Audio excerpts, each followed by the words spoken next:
Welcome, everyone. Tonight is the last class in the series that we've called Exploring the Soul. This will be the concluding class. Have we discussed everything there is about the soul? Hardly. Far from it. But we've done hopefully a good overview of different aspects of the soul. And tonight, we're going to follow up. In the last 2 weeks, we concentrated on just one of the powers of the soul, and that was the power of da'at, of knowledge, the sefirot of da'at, and choice and free will and decision-making that comes along with da'at. Tonight, we're going to do a similar thing by taking just one of the powers of the soul and trying to develop it more fully. And that is the power of love. Love is the inner dimension of the sefirot of chesed. And as we've been teaching, that the powers of the soul are the sefirot. And the garments of the soul are thought, speech, and action. How each one of the powers is expressed in this world. Sometimes by thought, sometimes by speech, sometimes by action, sometimes by all of them simultaneously. So tonight we're going to look at different aspects of not so much love, but love as a power of the soul, and how it's manifest in many, many different ways. So one of the things that Rav Ginsburg teaches is, and that's really why I picked these two sefirot more than any of the others of da'at and chesed as powers of the soul, because since da'at represents choice and free will, and our ability to make decisions. So that's something that goes with us 24/7. And the same thing with love, and maybe on an even greater level. And that is, I'll try to explain that Rav Ginsburg says, we know that from inter-inclusion, all of the sefirot are included in all of the other sefirot. Or in other words, all of the powers of the soul are not one-dimensional, but they're inter-included with other powers of the soul. So Rav Ginsburg said, though, that the power of the soul that is most manifest on all the different levels is chesed and love. It is what he calls the motivating force, the all-inclusive element that is found in every different aspect of the powers of the soul. Now, we can see this in a certain way just through looking at the sefirot. As we've discussed, so that's a message from my son saying we already posted the chart that I will be sharing soon, and we shared it on WhatsApp. So if people already would like to look at it on WhatsApp, that will be we'll call it the second part of the class. We will put it up for everyone here as well. So when we look at the 13 aspects of the sefirot, we've talked many times that even though we talk about 10 sefirot, and we know that when we count keter, we don't count da'at, we count da'at, we don't count keter. So there's really 11 sefirot, but based on the Zohar, that keter itself has 3 different levels. So one of the great innovations of Rav Ginsburg is more times than not, he deals with all 13 levels of the soul, 3 in keter and counting da'at. So that gives us 13. Now, the important thing here is 13 is the gematria of ahava, of love. And it's the gematria of echad, one, unity. So here we see, when we look at the sefirot in 13 different levels, that it represents not just a oneness of all of the sefirot together, but that ahava, love, is running through all of it. And we see that from creation. One of the verses about creation is Olam Chesed Yibaneh. A world of chesed did God create. And along with many different ideas of why God created the world, one of the ones that is always brought is that God is the essence of goodness, is the essence of love and kindness and chesed. And you have to have a recipient for that love. And so God created the world so there would be a recipient, so the essence of God could shine forth. It's one of the ideas. But when we look at the 7 days of creation, we're told that they correspond to the 7 lower sefirot. The first day of creation is chesed. The second day is gevura. Third day is tiferet, all the ways to malchut. And we're not going to do it now, but it's really quite amazing when you look at the first day and you look at what's created, and you look at the energy of the day, it represents chesed. And the second day, I mean, just the fact that there is a creation is God's ongoing chesed to the world. Chesed keil kol hayom. The kindnesses of God are all the day, every moment, every second. And the second day of creation is gevura. That's when the upper waters and the lower waters were separated. And this idea of order and a certain amount of the laws of nature take effect. The third day is tiferet, which is beauty. That's when vegetation is created, which brings us so much joy in the beauty of nature. The fourth day is the sun and the moon and the stars are placed in their set orbits, and that represents netzach, the everlasting laws of nature that without them there would be nothing. On the fifth day, the first living beings are created, the fish and the insects and the birds. And this is the glory of God is represented in what's called nefesh chaya. We've discussed this in living souls. The sixth day is the land animals and human beings. This is Yesod. And of course, Shabbat is Malchut, is kingship, Malchut. So the first day is Chesed. And Rashi says that everything that would ever be created was already created on the first day. Rashi says this explicitly. And after that, it's just an unfold. In other words, all of the raw materials, spiritually and physically, were already created in the first day.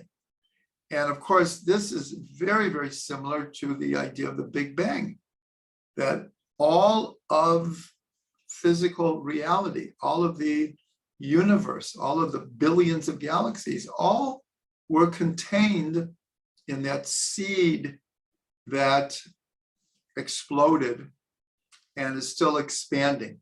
Everything was there already. Just like in the seed of a tree or a vegetable or a human being, the whole human being is found in potential in the seed.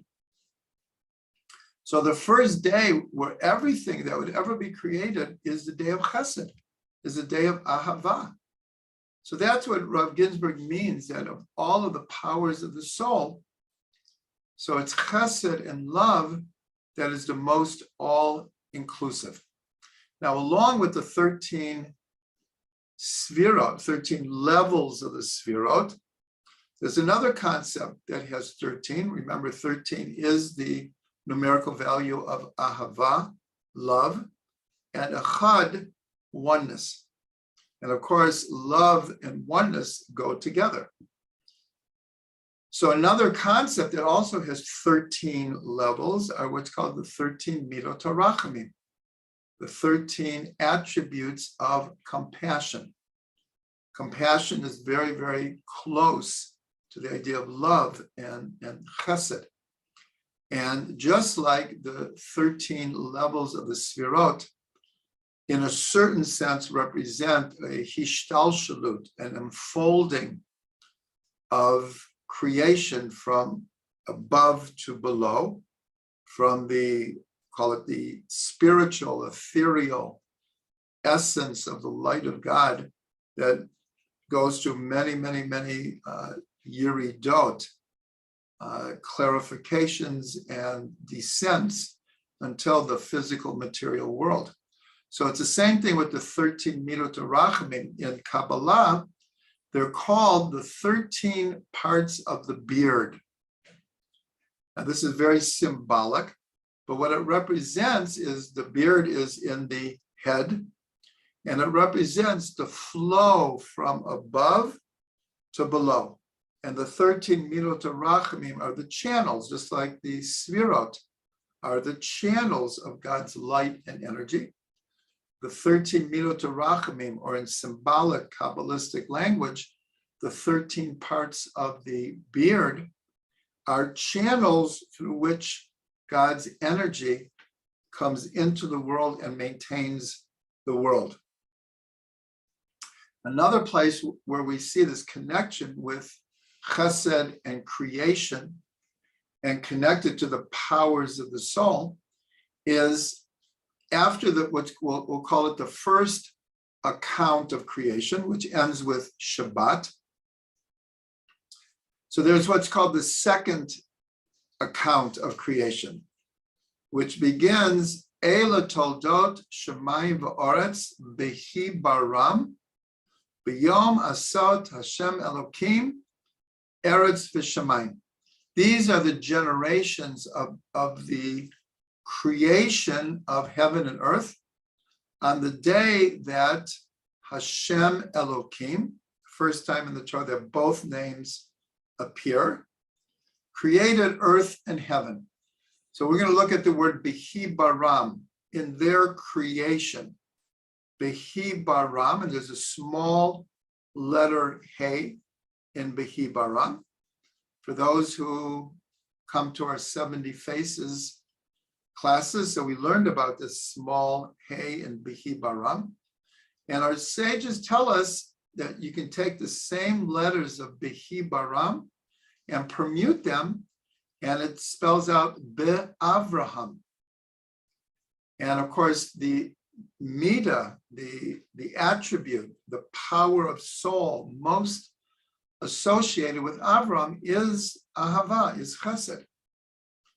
And so we can read it that these are the generations of heaven and earth through their creation through chesed, on the day that God made earth and heaven.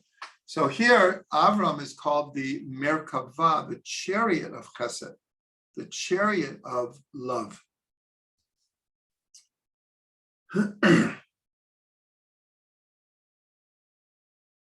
So another very deep connection, which we're gonna touch on, is that on the first day of creation, which we say is chesed, is love, and is the all-encompassing energy of creation. And since human beings, as we've discussed many times, human beings are created in the image of God, so the creative process that we learn about in Bereshit, in Genesis, this is instruction of human creativity. human beings being in the image of God.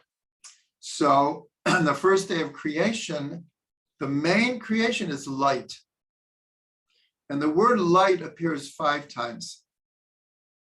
And one of the connections brought by different commentators is this relates to the 5 books of Moses, to the Chumash, the 5 books of the Torah, but it also relates to the 5 levels of soul, which we've discussed many times: Nefesh, Ruach, Neshama, Chaya, Yechida, the 5 levels of the soul.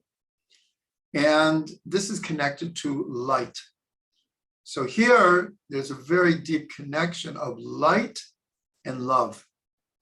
And I think people know that when you experience love, and that's what we're going to do the second part of the class and see how many different variations and expressions of love there are.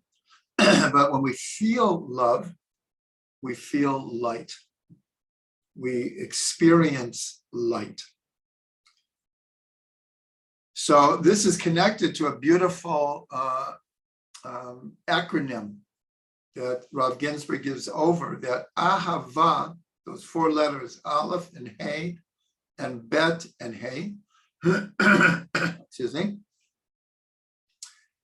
is an acronym for Or HaKadosh Baruch Hu, the light of the Holy One, blessed be He.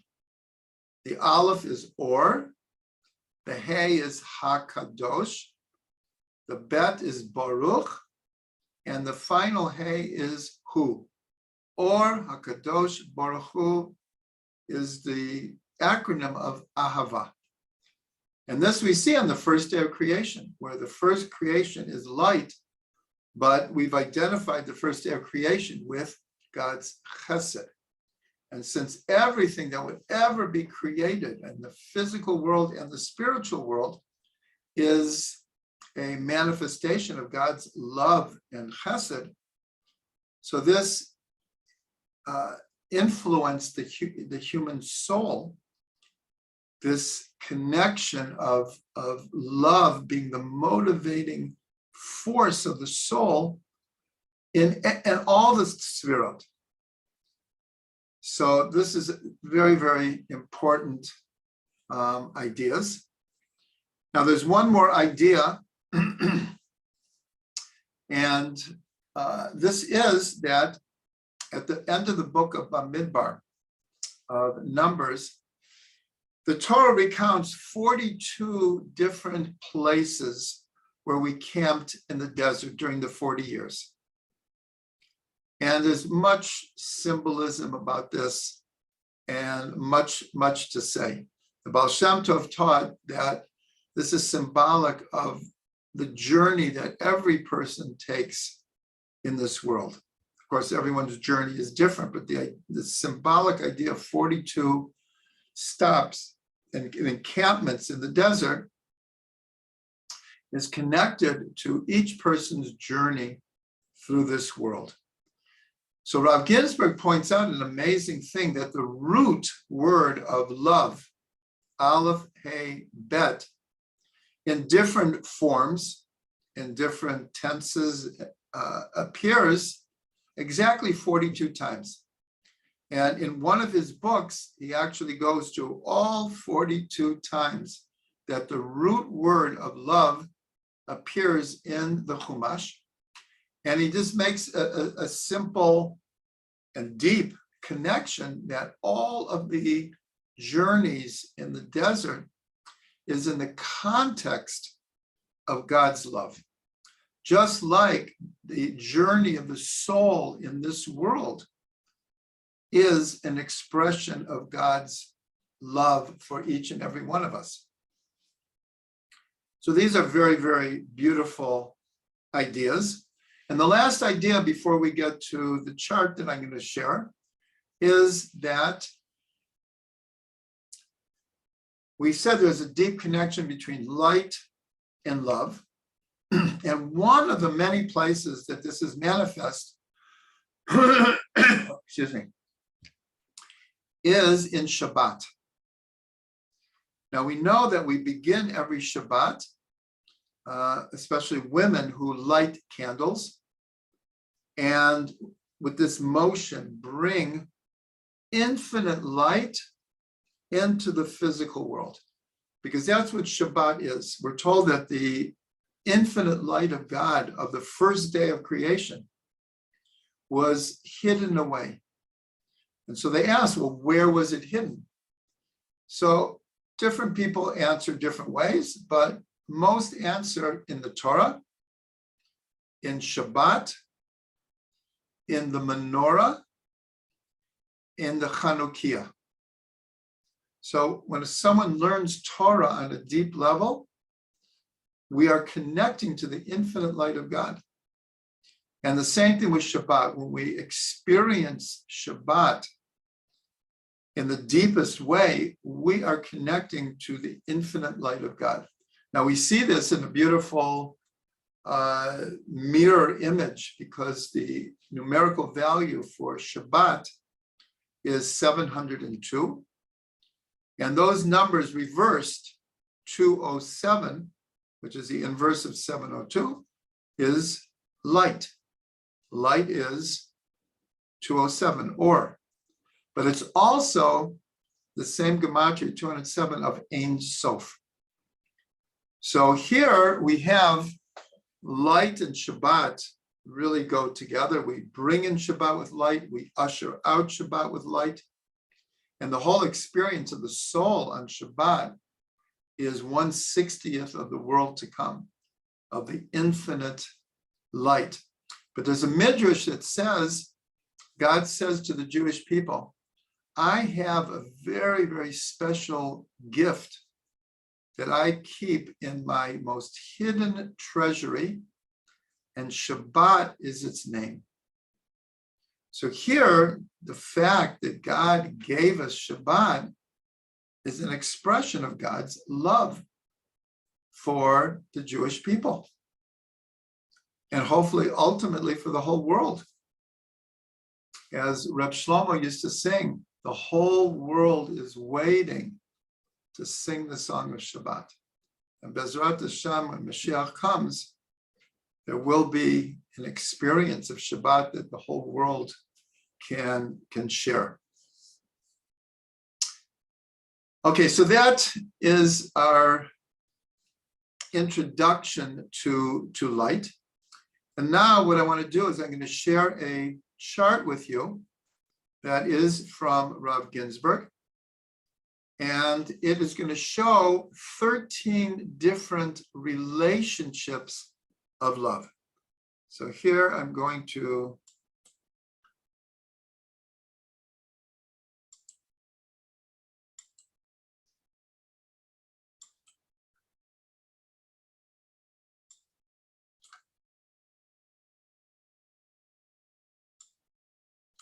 okay.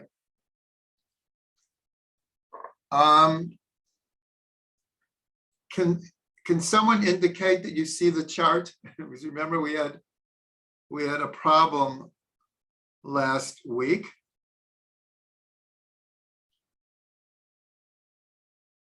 I'm going to look really quickly. Yes, we see it. Okay. I am very happy about that. Okay, so what we're looking at is called the 13 types of love. There's so much that can be said about this. With the time that we're given, I'm going to try to go through this. So first of all, we see that these, the small print is the name of the sefirot, and each of the sefirot represent a different relationship of love. And so the idea here, first of all, is the idea that we learn all the time called inter-inclusion, where if we talk about love, well, that's a very general concept. And if we talk about relationships of love, so because of modern culture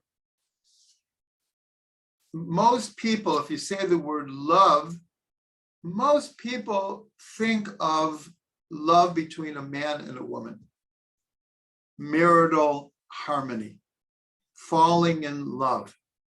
But here we see that there's many, many different manifestations of love. They're all important. Each one is important in its own way. So we're going to go through it relatively quickly.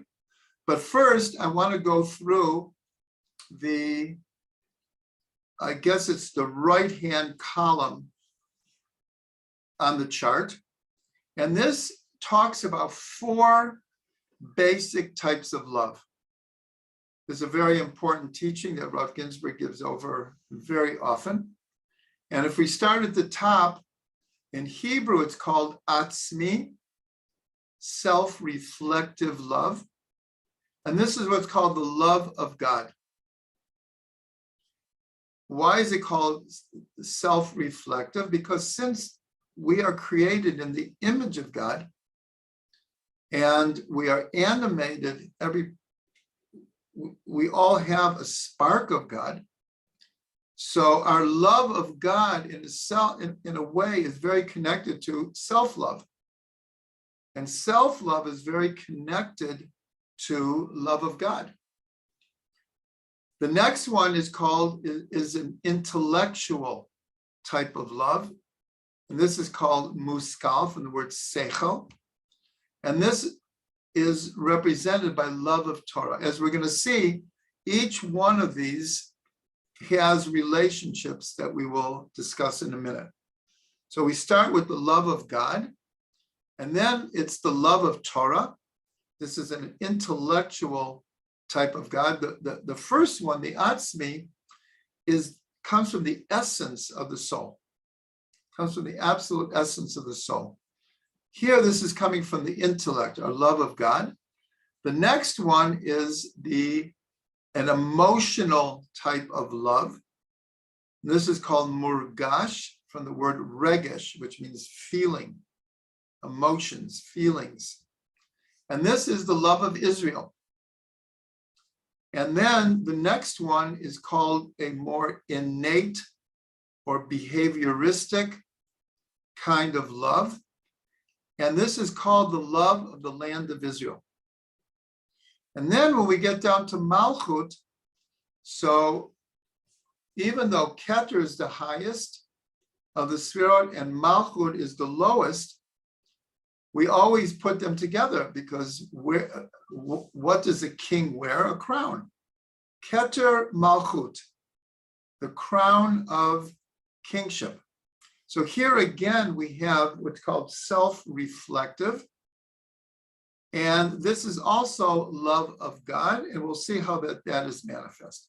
So again, the 4 types of love that we're going to, in a sense, expand to 13 relationships are the love of God, the love of Torah, the love of Israel, and the love of the land of Israel. So now we're going to start at the top in what's called pnimiyut of Keter, the inner aspect of Keter, which is called straight light. And this is the love of God to Israel. In other words, the highest level of Keter is God's love of Israel, and by extension, for all humanity, for the whole world. But here in relationship, we're relating it to the love of God to Israel. And then what's called chitzoniot of Keter, the outside of Keter, which is called the returning light. The straight light is God's love, is, as it were, coming down into the world, coming down to Israel, coming down to the soul. And the love of Israel for God is what's called returning light, through our prayer and doing mitzvot and doing good deeds. That is returning our love to God. That's what we call returning light. So here in what's called the atzmi, the self-reflective type of love, So this is the love of God to Israel and the love of Israel to God. Now this is expressed in the most poetic way in the Song of Songs. In the Song of Songs, we learned that the whole song is an allegory of this love of God to Israel and Israel to God. So now let's go to the intellectual type of love, which is reflected in love of Torah. And here we see three different relationships.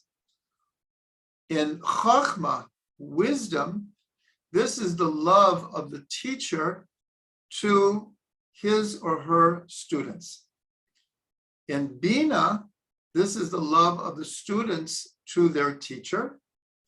And in Dat, this is the love between the students of a particular teacher or Rebbe or Rabbi or Rebbitzin, the unity of the students. So this is how love of Torah and intellectual love is represented in relationships. Now,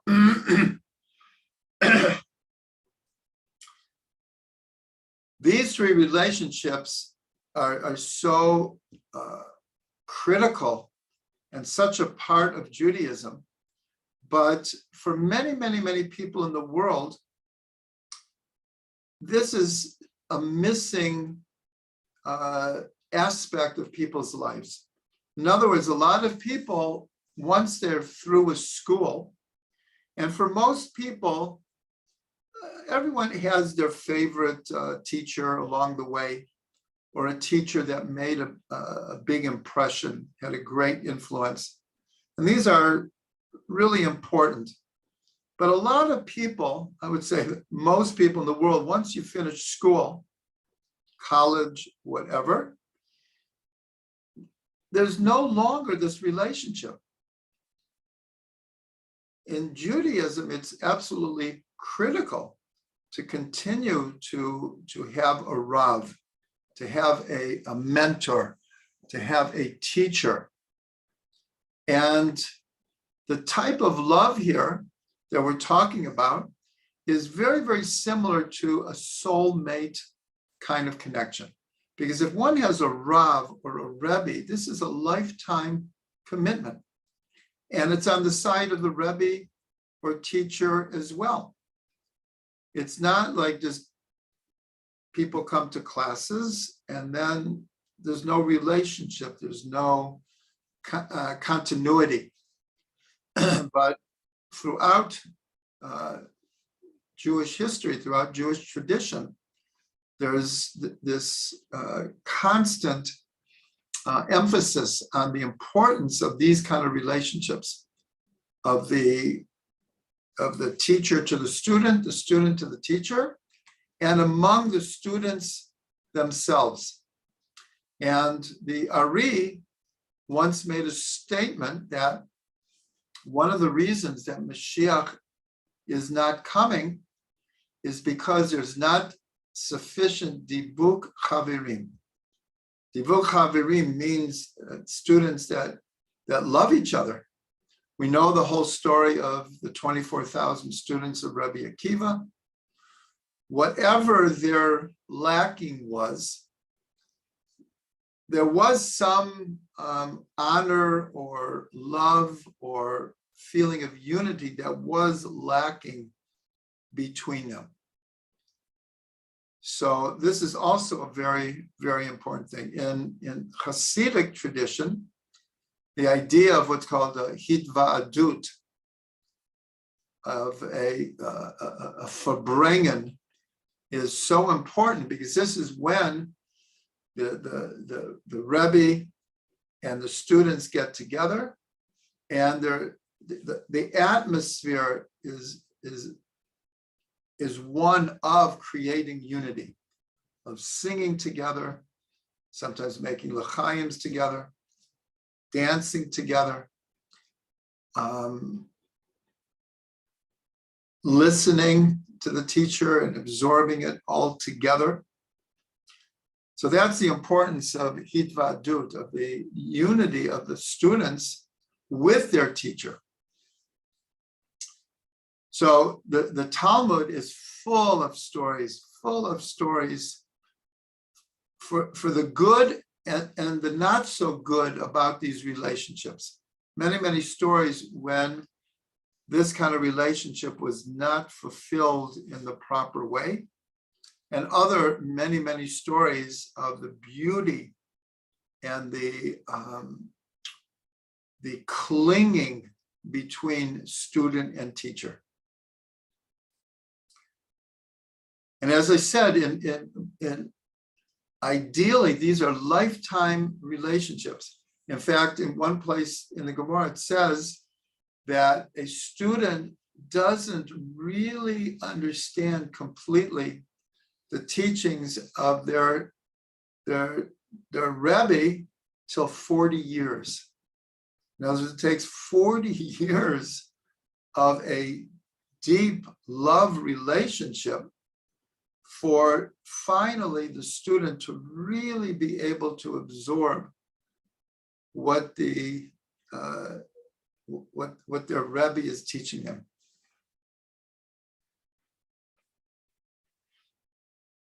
Okay, next we'll go to what's called murgash, the emotional type of love. And this is called the love of Israel. And what's interesting here is that in chesed, the love of a man for a woman in a husband and wife relationship is in the context of the love of Israel. Because really to build what's called a bayit ne'aman, a faithful house, a house full of faith, well, it's all within the context of Judaism, of keeping the Torah. And as we know from both Hillel Zaken and Rabbi Akiva, that love is the great principle of the Torah, or the whole Torah.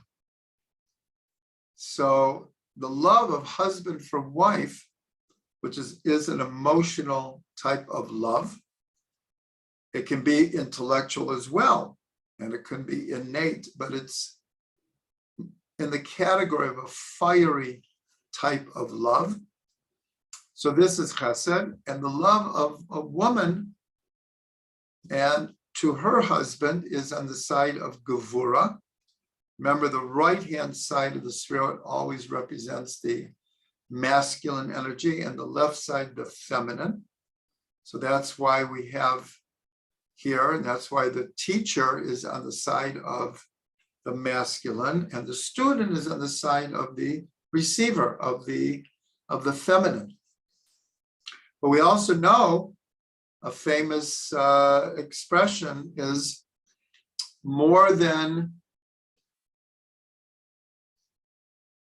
I've learned from my teachers, I've learned from my contemporaries, and more from my contemporaries is what I've learned from my students.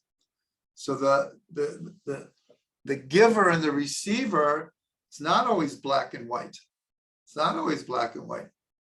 So the next one we're going to go to is parents and children. Well, in most cases, it's the parents teaching the children, but we all know how much we learn from our children, how many times that they actually become the teachers. And here in Tiferet, so the love of husband to wife is chesed. The love of wife to husband is gevura. And in Tiferet is the love between friends. So you see that this comes right below the unity of students, this idea. And this is also very, very connected. We all know how important friends are. And, even though we always say blood is thicker than water, that family comes first. But we all know in society today where parents and children and grandparents don't necessarily live together anymore. Sometimes it's thousands of miles away. Sometimes it's a few cities away. Sometimes it's halfway around the world. And then friends become, in a sense, like family. Because even though family really does come first, but sometimes when family is not there, our friends become our family. So that's on the level of Tiferet. And then we go down to the mutba, the innate types of love. And this is the love of the land of Israel. And here there are three relationships, is the love of parents to children, is a netzach, because this really is an everlasting relationship. And that's why in the laws of mourning, there's 7 close people that we do an actual full mourning for. But the only one that, we'll call that a partial mourning. The only one which is what we'll call full, a full year of mourning, is children to parents. Because this is a netzach kind of relationship.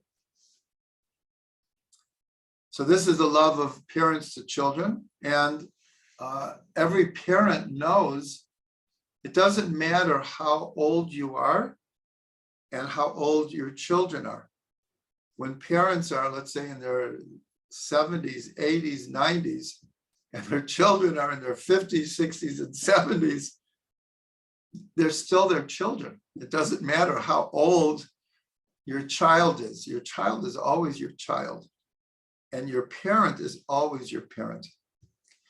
On the side of Hod, so this is the love of children to parents. And we're told that Netzach and Hod always go together. So this is that's why it's called an innate kind of love. It's in our DNA, it's in our blood. The other relations that we've talked about are super important, but here we're talking about an innate type of love. And of course, the one in the middle is the love between siblings. We have parents and children, children and parents, and then the love between siblings.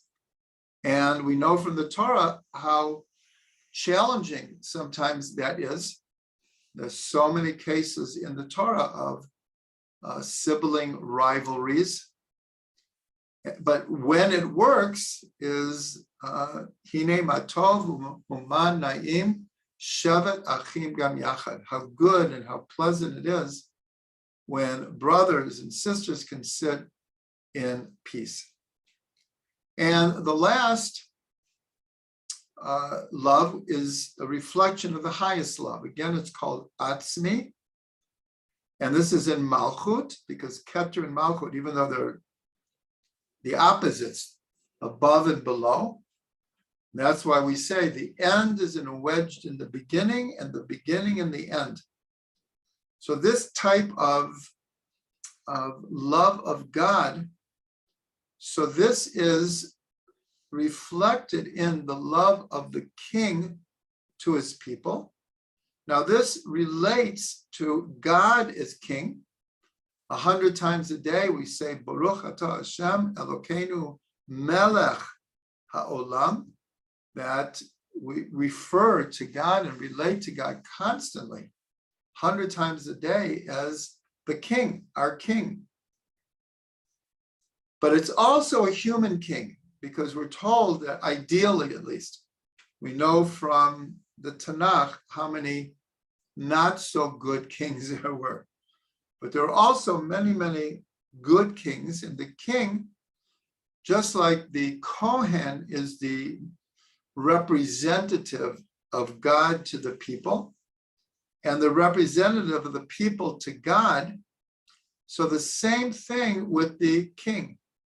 The king, ideally, is the representative of God to the Jewish people, and the also the representative of the people to God. So on what's called the Pnimius of Malchut, the inner aspect of Malchut is the love of the king to his people. And on the outside of Malchut, the returning light, is the love of the people to their king. So with this, we've completed this this chart. It's a very, very instructive chart because love is so all-inclusive. This just helps us see a broader picture of the different types of love in our life. And we could use it very much as a means of introspection to like do a checklist of kind of like during sefirot to Omer, where we're trying to improve ourselves, or during Elul and Rosh Hashanah and Yom Kippur, where we're trying to make ourselves better.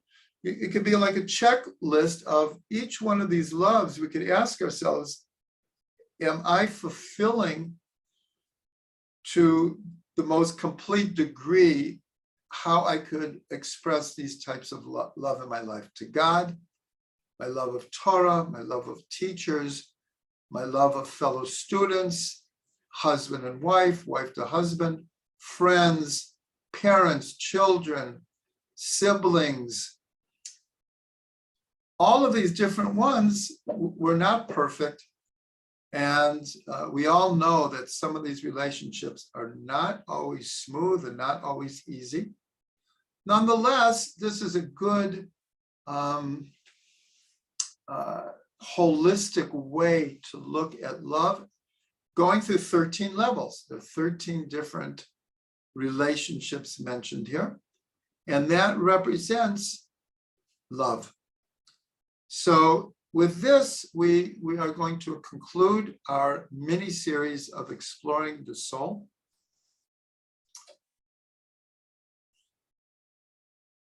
And I'll just end with a blessing. I'll just end with a blessing that, first of all, we all realize the